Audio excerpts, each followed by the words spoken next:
As you can see, this is a rather large scroll. The reason why it's so big is because I was told by the late Kiyoshi Charlie, who was our head of the state, that he wanted to see effort and he wanted to see art form. And I'm a bit of a builder type, and the wood used on this is over nearly 100 years old, some of the wood. These long beams here are out of a 1934 Tudor style home that was cut down. These screws are from a 1902 Edison phonograph machine. A lot of this wood's very old. It's from a 1910 cottage home. Basically, it tells the story of my journey, starting off when I was a white belt with Marcus. As you can see, I'm wearing a white belt, and it has the 8 virtues of Bushido, which are justice, self-control, etiquette, loyalty, courage, benevolence, truth, and honour.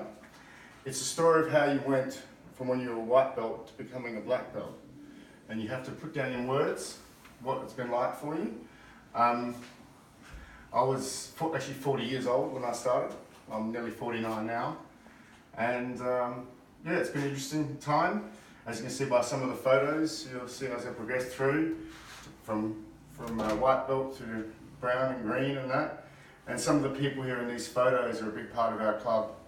Behind here is Jed, one of the original members of our club, and Senpai Marcus, who started with me. And that's Senpai Layla and Senpai Kelly. You probably saw their scrolls out there.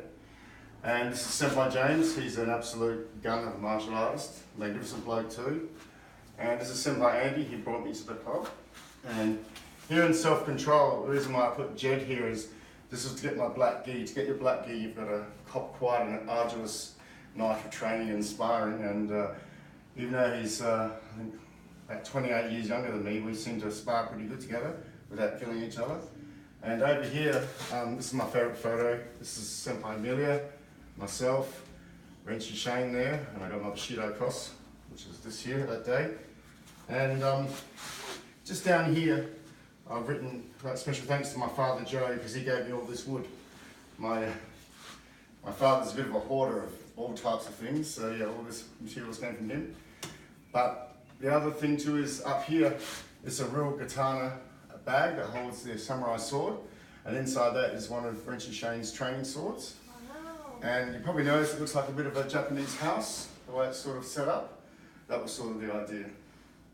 So it took me a while to build it, but I wanted to go to my first degree grading and really make an impression, and I think I did.